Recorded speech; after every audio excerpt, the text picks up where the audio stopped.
নমস্কার বন্ধুরা, আমি রাখি আমার সহজ রান্না করে আপনাদের স্বাগত। আজকে আমি কাতলা মাছের একটা রেসিপি বানাবো।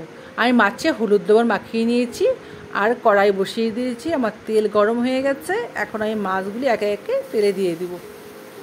মাছগুলোকে লাল লাল করে সুন্দর করে ভেজে নিব।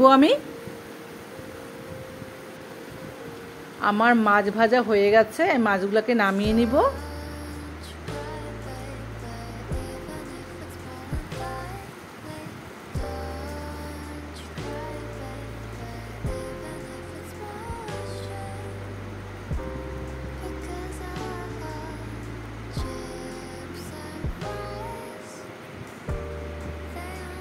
প্রত্যেকটা মাছকে আমি লাল লাল করে সুন্দর করে ভেজে নিয়েছি।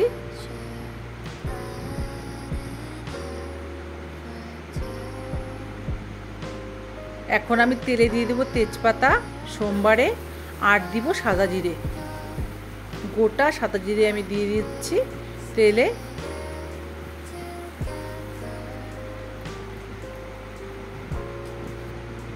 এখন আমি আলুগুলি দিয়ে দিব। আলুগুলি একটু ভাজা ভাজা করব। এই সোমবারের তেলেই সুন্দর করে ভেজে নেব।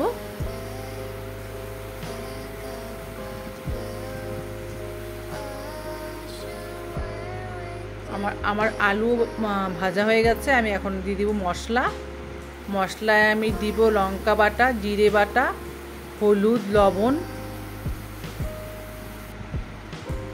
আর জিরের গুঁড়ো।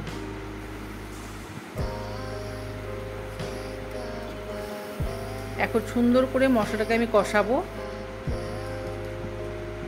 যতক্ষণ না তেল ছেড়ে দেয়, ততক্ষণ আমি মশলাটাকে কষাবো।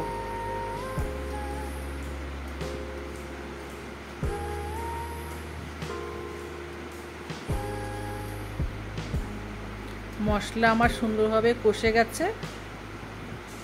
এখন আমি ঝোলের জল দিয়ে দিব। ঝোলের জলটা আমি গরম জল দিব।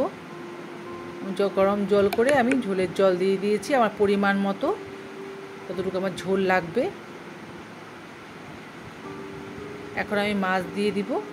আমার সিদ্ধ হয়ে গেছে আলু আর ঝোলটা আবার সুন্দরভাবে ফুটে গেছে। আমি মাছ দিয়ে দিব। মাছ দিয়ে আমি আরেকটু ফুটাবো ঝোলটাকে। মাছ দিয়ে দিলাম।